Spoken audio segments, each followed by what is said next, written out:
Bonjour et bienvenue dans ce tutoriel sur comment construire un boxplot dans Power BI. Je suis l'agent Anthony, Data Scientist pour la Data Intelligence Agency et je vous accompagnerai tout au long de cette vidéo. Dans cette vidéo, je vais vous présenter comment construire un boxplot avec Power BI, mais surtout comment interpréter un boxplot.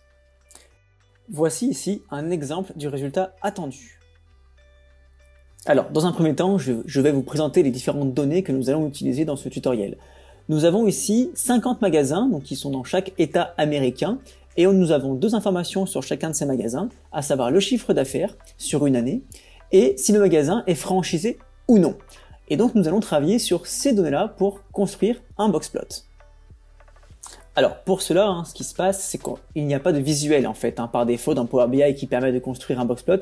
Il va falloir donc importer un visuel depuis la marketplace. Alors pour cela, je vais cliquer sur ici obtenir plus de visuels. Dans la barre de recherche, je vais écrire uniquement box et ici Power BI va le trouver.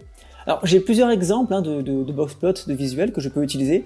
Moi, je préfère utiliser celui-là, d'autant plus qu'il est certifié par Microsoft. Donc je vous laisse cliquer sur ajouter, moi je l'ai déjà.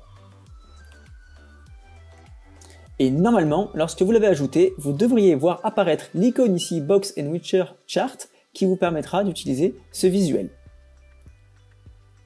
Alors, dans un premier temps, on va construire un boxplot dans un cadre univarié. Ça veut dire qu'on ne va pas s'intéresser au fait que les magasins soient franchisés ou non, et on va simplement s'intéresser au chiffre d'affaires et la distribution de ces chiffres d'affaires. Alors, nous allons créer ce boxplot, on va cliquer sur l'icône qui est ici, hop, ça nous génère un visuel, on va le déplacer un peu et le recentrer par ici, ce sera mieux, hop. Et là, ce qui va se passer, c'est que dans un cadre univarié, bon, faut faire quelques pirouettes pour construire ce boxplot, alors c'est parti. Dans Value, ici, je vais saisir mon chiffre d'affaires, hop. Pour l'instant, il ne se passe rien. Et en fait, dans catégorie et sampling, je vais devoir spécifier en fait le nom de magasin. En fait, je vais souvent utiliser plutôt l'ID du magasin, le numéro qui est unique. Alors moi, je vais utiliser pour ça donc la dimension état qui correspond au nom de l'état où est mon magasin. Je le mets dans sampling. Là, pour l'instant, il ne se passe pas grand-chose. Et je fais la même chose dans catégorie. Et là, on voit justement que nous avons un premier boxplot. Alors rappelez-vous, effectivement, l'intérêt du boxplot, dans un premier temps, c'est de venir en fait remplacer l'histogramme qu'on utilise souvent, parce que le boxplot va nous permettre de nous renseigner sur plusieurs informations et surtout plusieurs statistiques. Alors, pour interpréter un boxplot, rendez-vous dans l'image qui va suivre.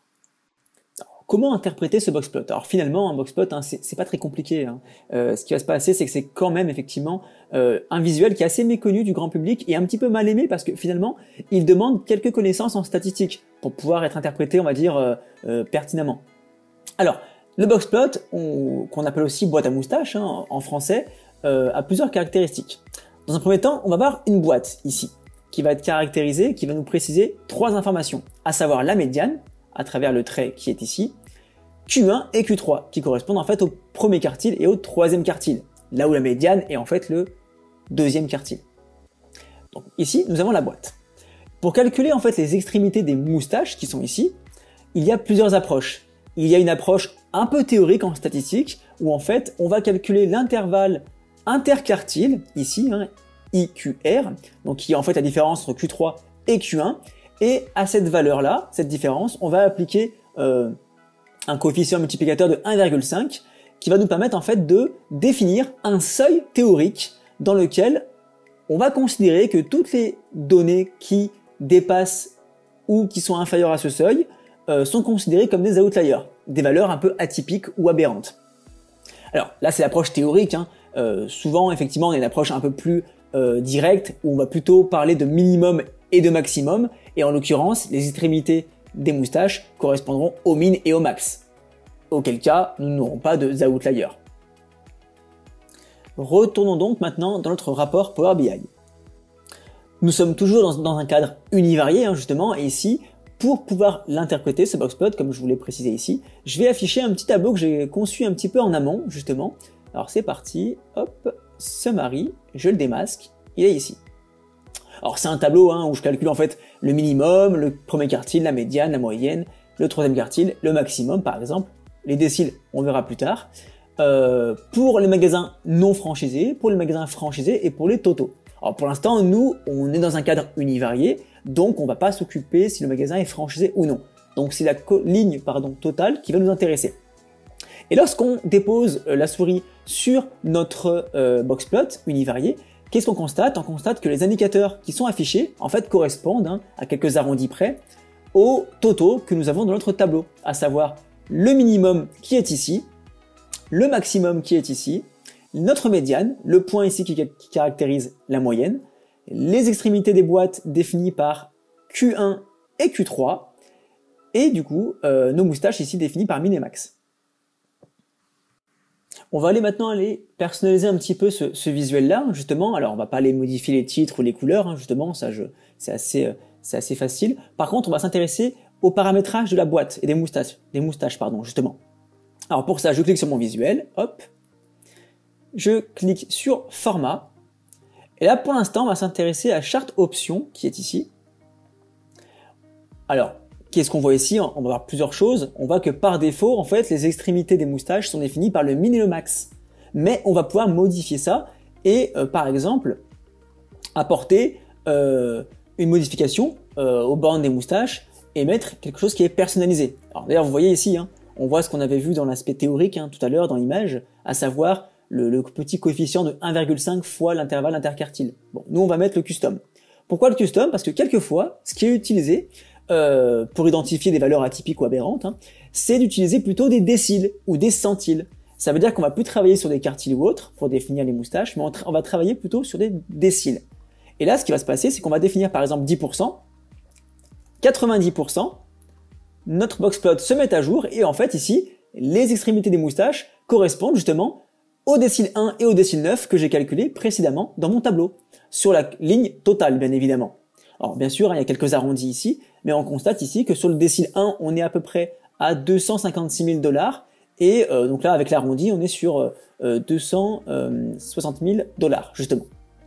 Donc c'est ça qui est intéressant derrière avec le boxplot justement, c'est qu'on a la capacité de venir personnaliser ses moustaches justement. On va maintenant aller un peu plus loin et on va travailler sur le boxplot dans un cadre bivarié. Ça veut dire qu'en fait on va croiser ici notre mesure chiffre d'affaires avec une dimension qui ici va être si le magasin est franchisé ou non. Alors on va repartir de zéro, je vais supprimer mon visuel qui est ici et je vais d'abord afficher deux histogrammes que je crée en amont justement pour vous montrer en quoi le boxplot est très pertinent. Alors on va dans sélection, je vais cliquer sur mes visuels et justement en amont j'avais créé deux histogrammes sur la distribution du chiffre d'affaires pour les magasins franchisés et les magasins non franchisés.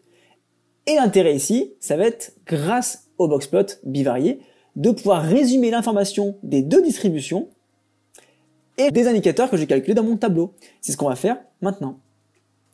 Alors c'est parti, justement on va saisir notre visuel, je clique sur boxplot ici, hop, je vais le recentrer un petit peu, on va le mettre ici, il y a un peu de place, tac, et c'est parti.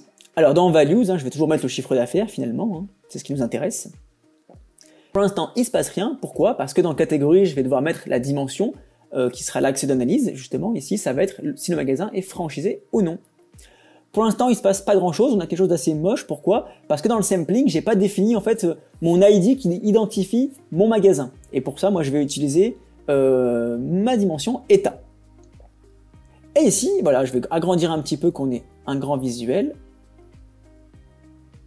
Et qu'est-ce qu'on peut observer là-dessus finalement? C'est les indicateurs que j'ai dans mon tableau. Ici, le visuel va venir les résumer. Alors par exemple, si je me mets sur les magasins franchisés ici, je vais avoir le premier quartile, le min, le max, qui correspond en fait au tableau que j'ai calculé juste avant. Et l'intérêt justement de ce graphique ici, c'est qu'il va venir résumer à la fois mes histogrammes, donc ça m'évite d'en avoir deux en même temps, et à la fois mes indicateurs statistiques qui sont présents dans mon tableau. Hop, alors je vais faire un peu de place, j'enlève mes sélections, comme ça sera un peu plus gros. On a ici nos deux distributions avec les différents indicateurs. On va aller personnaliser un petit peu ce boxplot comme on l'a fait tout à l'heure. Donc hop, je vais cliquer sur mes formats, dans charte option, c'est ce qui nous intéresse le plus finalement. Et là-dedans, je vais modifier justement les bornes de mes moustaches. Je vais saisir des bornes manuelles. Pourquoi? Comme tout à l'heure, je vais saisir ici par exemple 10% et 90%. Voilà. Et là, ce qui se passe, c'est qu'ici, les bornes de moustache correspondent en fait au premier décile et au 9e décile. Alors, qu'est-ce que ça veut dire? Ça veut dire tout simplement qu'ici, 10% de mes magasins ont moins de 420 000 euros de chiffre d'affaires, ou dollars plutôt. Et ce qui peut être intéressant aussi en plus, là-dedans, c'est que je vais pouvoir spécifier dans toujours ma palette format ici, dans Chart Options, Outlier, je vais pouvoir les cocher ici. Je vais activer la case, et on va pas voir grand chose parce que c'est pas très, il y a une transparence qui est opérée ici, mais je vois les magasins qui sont un petit peu atypiques de leur comportement, ou en tout cas, qui sortent un peu du cadre général. Et ça, à quoi ça sert? Ça permet, c'est ça qui est intéressant à travers le boxplot, c'est que ça permet de voir d'éventuelles valeurs aberrantes ou atypiques. Dans un cadre d'analyse statique, ça peut être intéressant de les afficher parce que derrière, c'est des points, c'est des magasins qui vont venir en fait fragiliser peut-être notre moyenne. Si on a un magasin avec un chiffre d'affaires aberrant ou très très atypique, si on travaille avec la moyenne, on va avoir des petits soucis justement. C'est pour ça que quelquefois, c'est quand même mieux de travailler sur la médiane. Ça permet de s'affranchir des valeurs extrêmes. Et dans un cadre de data science, sur des projets justement de segmentation, par exemple, segmentation client ou de modélisation, on va chercher justement à cibler ces points aberrants ou atypiques pour les exclure de l'analyse, parce qu'en fait, souvent, en data science, on va chercher à modéliser une tendance générale, et forcément, les valeurs extrêmes, elles vont un peu à l'encontre de cette tendance générale. Et c'est pour ça que on a souvent recours à les supprimer de l'analyse, justement, de manière à modéliser un phénomène sans tenir compte des valeurs extrêmes. Ce tutoriel sur comment construire un boxplot avec Power BI est désormais terminé. Alors je vous remercie de l'avoir regardé. N'hésitez pas à liker la vidéo si elle vous a plu et à vous abonner à notre chaîne YouTube.